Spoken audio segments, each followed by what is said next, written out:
Hi. Big boss season 8 చూస్తున్నారా? చూస్తాను. అందులో మీ ఫేవరెట్ కంటెస్టెంట్ ఎవరు?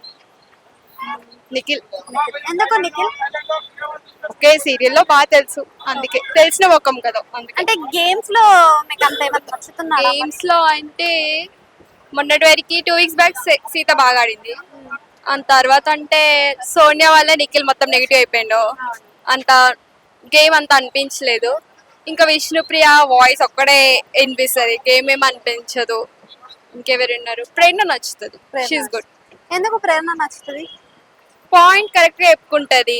నామినేషన్స్ వచ్చే వరకు తన పాయింట్ ఆఫ్ వ్యూ మంచిగా చెప్తుంది. గేమ్స్ కూడా బాగా ఆడుతుంది. ఇంకా Nabil, he's very good. HP ఎలా ఆడుతుంది అంటారు? ఆమె కూడా బాగానే ఆడుతుంది, కాకపోతే నిఖిల్ వైపు ఎక్కువ ఇంట్రెస్ట్ చూపిస్తుంది. అంటే పృథ్వీ కూడా తెలిసిన ముఖమే కదా సీరియల్స్ లో, మరి మీకు తెలియలేదా? అంత ఏం చూడం మేము.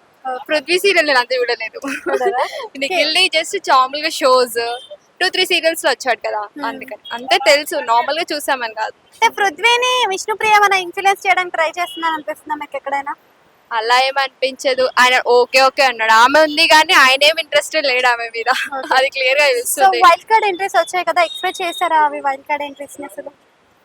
అంటే సీజన్ 4 and 7 నుండి ఎక్కువ తీసుకున్నారు. 2 and 3 నుండి, ఐ మీన్ 2 నుండి ఎక్కువ తీసుకుంటే బాగా అనిపించేది. అందులో ఎక్కువ మంచిగా ఆడారు కదా. 4 లో ఉన్న మహబూబ్ కానీ గంగవ్వ కానీ వచ్చారు కదా, వాళ్ళు ఎలా పర్ఫామ్ చేస్తారు అంటే ఆల్రెడీ ఎక్స్పీరియన్స్ అంటే మహబూబ్ మీద ఎక్కువ కన్సర్న్ చూపిస్తారు మా టీవీ వాళ్ళు. నాకు అట్లా అనిపిస్తుంది, పర్సనల్ గా ఫీల్ అయ్యాము. ఎందుకంటే అభిజిత్ సీజన్ లో అభిజిత్ కి చాలా ప్రైజ్ మనీ ఇవ్వలేదు, తన మనీ సోహల్ కి ఇచ్చేసారు ఆల్మోస్ట్. సో ఇప్పుడు కూడా తనకు ఒక ఫేవర్ చేయడానికి పిలుచుంటారు. Okay. So Gangavva last seasons లో చూస్తే తన మధ్యలోనే వెళ్ళిపోయింది కదా, మరి ఈసారి చివరి వరకు ఉంటుందా, మధ్యలోనే వెళ్ళిపోతుంది అంటారా? అది ఆమె వయసు, హెల్త్, అంతేగాని గేమ్ అయితే తను కూడా బాగానే ఆడుతుంది. అందరు కలిసి విష్ణుప్రియని టార్గెట్ చేసి నామినేట్ చేశారని అంటున్నారు, నిజమేనా మరి?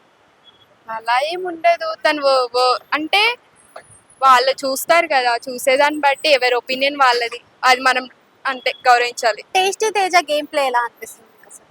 బాగానే అనిపిస్తుంది. లాస్ట్ టైం శోభ మీద కాన్సన్ట్రేట్ చేశాడు, ఈసారి ఇంకేమవుతుందో తెలియదు. ఓకే.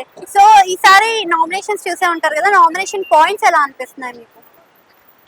అంటే ఇప్పుడు వాళ్ళు బయట నుండి చూసొచ్చి చెప్పినవన్నీ 1 hour చూసారు కాబట్టి ఆ పాయింట్ ఆఫ్ వ్యూలో చెప్పింటారు. కానీ ఎగ్జాక్ట్ గా లోపల ఏం జరిగిందో మనకు తెలియదు కదా, ఆ యాంగిల్ లో కూడా ఆలోచించాలి. ఇప్పుడు ఎందుకంటే 24/7 మనమేం వాళ్ళని చూడము. నాగమణికంట ఏమైనా మారుతాడా? టాప్ 5 వచ్చే ఛాన్స్ ఉంటుందా? ఖచ్చితంగా వస్తుంది అనిపిస్తుంది. టాప్ 5 లో ఎవరు ఉంటారంటే ఏం చెప్తారు? నబిల్ ఉంటాడు, హరితేజ ఉండే ఛాన్సెస్ ఉంటాయి మోస్ట్లీ. ఆమె కూడా బాగానే ఆడుతుంది. ఇప్పుడు మెగా చీఫ్ గా నబిల్ అయ్యాడు కదా, మరి అది కంటిన్యూ చేయగలుగుతాడా నిఖిల్ లాగా 3 weeks 4 weeks? చూడాలి, dependency on game. Thank you.